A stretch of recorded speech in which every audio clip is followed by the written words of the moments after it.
Hello dear learner, जय हिंद सभी को। स्वागत है आप सभी का आज के इस नए वीडियो में जो कि क्वेश्चन पेपर की आंसर की है। देखते हैं हम कि क्वेश्चन पेपर आज का जो कि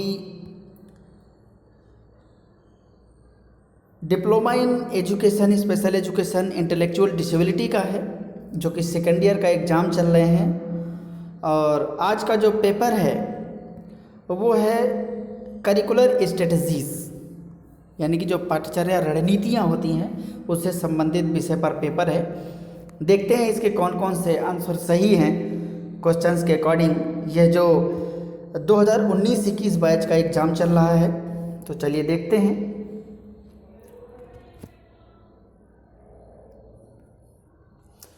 पहला प्रश्न देखते हैं जो मल्टीपल चॉइस क्वेश्चंस हैं उसके अंतर्गत कि करिकुलम शब्द की उत्पत्ति डॉट डॉट डॉट से हुई। तो यह सीधा सा लैटिन भाषा से हुई है। लैटिन यानी कि the word curriculum is derived from Latin. Option B is the correct answer. दूसरा क्या है कि पाठ्यक्रम यानी कि syllabus dot dot dot dot का एक हिस्सा है। इसके इंग्लिश भी देख लेते हैं, क्योंकि इंग्लिश ही फाइनल वर्जन मान्य होता है, हिंदी नहीं होता है। ये आपको हमेशा ध्यान में रखना है। तो दूसरा क्वेश्चन क्या है हमारा कि syllabus is a part of, ये है curriculum. Option C is the correct answer, यानी कि करिकुलम का पार्ट है सिलेबस। तीसरा देखिए कि सहकारी अधिगम डॉट डॉट प्रकार के कौशल विकसित करने में मदद करता है, यानी कि जो कोऑपरेटिव लर्निंग है हमारा वो help is developing dot dot skill.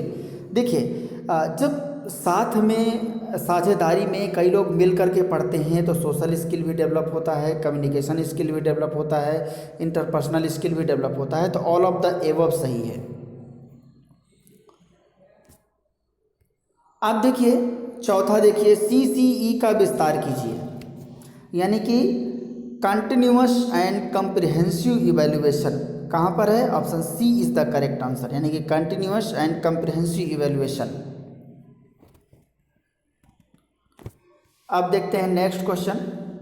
Question number 5 क्या कहता है कि पाठ्यचर्या जो विद्यार्थी के सभी पहलुओं को शामिल करने का प्रयास करती है, जिसमें मन, शरीर और आत्मा शामिल है, जिसे डॉट डॉट पाठ्यक्रम कहा जाता है। सीधी सी बात है कि अगर हम सब विद्यार्थी के सभी पहलू को शामिल करते हैं तो वो बाल केंद्रित होगा, यानी कि चाइल्ड सेंटर्ड होगा, बाल केंद्रित होगा, है ना, क्योंकि उसी की सारी चीज़ों को शामिल किया जाता है।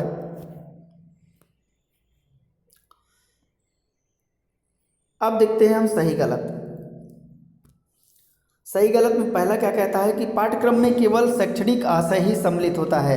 इंग्लिश में भी लिखा है कि curriculum include only academic content. ध्यान रखिए करिकुलर एंड को करिकुलर दो चीज़ें होती हैं। तो जब यहाँ पर करिकुलम की बात करता है तो वहाँ पे एकेडमिक कंटेंट ही इंक्लूड होता है, जो पाठ्यक्रम से और क्लास से संबंधित होता है। लेकिन इसलिए हमारा ये क्या होता है, सही ऑप्शन, यानी कि सही है, ट्रू है। क्योंकि जब भी हम खेल कूद की बात करते हैं वो सीधा को करिकुलर में चला जाता है, वो करिकुलम में नहीं रहता है। दूसरा देखिए कि पूर्व प्राथमिक स्तर का पाठ्यक्रम केवल पूर्व शैक्षणिक कौशल पर ध्यान केंद्रित करता है। और सीधी सी बात है कि ये जितनी भी चीज़ें हैं, अगर आप FSCP अपना पढ़ेंगे, जो functional assessment checklist for programming है, उसमें ये आपको सारी चीज़ें मिल जाएंगी। तो ये आपको प्री एकेडमिक स्किल पर ही जोर देता है। सही है ये भी। तीसरा देखिए FSCP के अनुसार अगली कक्षा में पदोन्नति के लिए 80% यानी कि 80% अंकों में उत्तीर्ण होना अनिवार्य है। बिल्कुल सही है ये। चौथा देखिए, चौथा क्या कहता है कि VASAL MR VASAL MR checklist in use to assess an adult with intellectual disability, यानी कि जो बौद्धिक अक्षम बच्चे हैं उनको ये चेकलिस्ट है, उनका आकलन करने के लिए है। तो बिल्कुल ये सही है हमारा। पांचवा देखिए कि NP 2020 के अनुसार प्री प्राइमरी शिक्षा स्कूली शिक्षा प्रणाली का हिस्सा है। जी हाँ बिल्कुल, तो ये हमारा सही है। अब देखिए इसको बहुत ध्यान से देखिए, ये आपके सभी सही होंगे, आप सभी सही करके आए होंगे यदि आपने एफएसीपी को उठा करके पढ़ा होगा। उस टूल में ये एक एक लिखा हुआ है कि कितने उम्र का कौन है। अगर अभी नहीं होगा तो फिर से खोल करके आप एक बार चेक कर लीजिएगा। तो जो पहला है प्री प्राइमरी वो मैच करता है हमारा 3 से 6, यानी कि पहला का ए मैच करता है।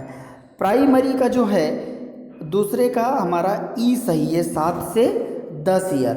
तीसरा जो है प्राइमरी सेकंड वो मैच करता है हमारा 9 से 14 ईयर का। और जो चौथा है हमारा सेकेंडरी वो सीधा मैच करता है हमारा 11 से 14। अब बचा एक प्री वोकेशनल, तो वो मैच करता है हमारा 15 से 18। ये आपका टोटल एज इट इज़ लिखा हुआ है। अगर आप एफएसीपी में जाएंगे जो functional assessment checklist for programming, क्योंकि आपके स्पेसिफिक पेपर है मेंटल रिटार्डेशन से है, तो ये आपका वहाँ पर जो सही होगा वही सही होगा, ये आपको ध्यान में रखना है।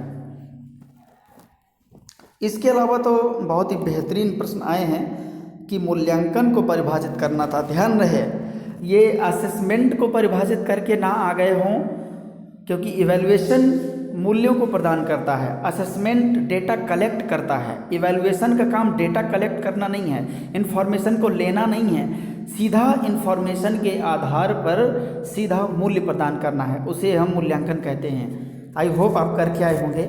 अब देखिए दूसरा लिखा है कि डिफाइन करिकुलर एडॉप्टेशन क्या होता है, पाठचर्या अनुकूलन किसे कहते हैं, ये भी आप किए होंगे। तीसरा है पाठचर्या के कोई 2 प्रकार लिखिए, कौन कौन से होते हैं। चाइल्ड सेंटर लिख देंगे, सब्जेक्ट सेंटर लिख देंगे, तो कई सारे होते हैं, बहुत और भी सारे बहुत है। चौथा बौद्धिक अक्षम व्यक्तियों के लिए उपलब्ध रोजगार के कोई 2 अवसर। पांचवा बौद्धिक अक्षमता वाले बच्चों के लिए कोई 2 फुर्सत और मनोरंजन कौशल। ये सारी चीज़ें लॉन्ग भी आपका शॉर्ट भी इसी तरीके का है। आपका 2-2 नंबर वाला था, ये 5-5 नंबर का है। तो आई होप ये सारी चीज़ें आप करके आए होंगे। देखिए पेयर ट्यूटरिंग आपका यहाँ भी मैच खाता है। पाठचर्या नियोजक में शिक्षक की क्या भूमिका होती है, ये सारी चीज़ें आपको बढ़िया लिख करके आए होंगे।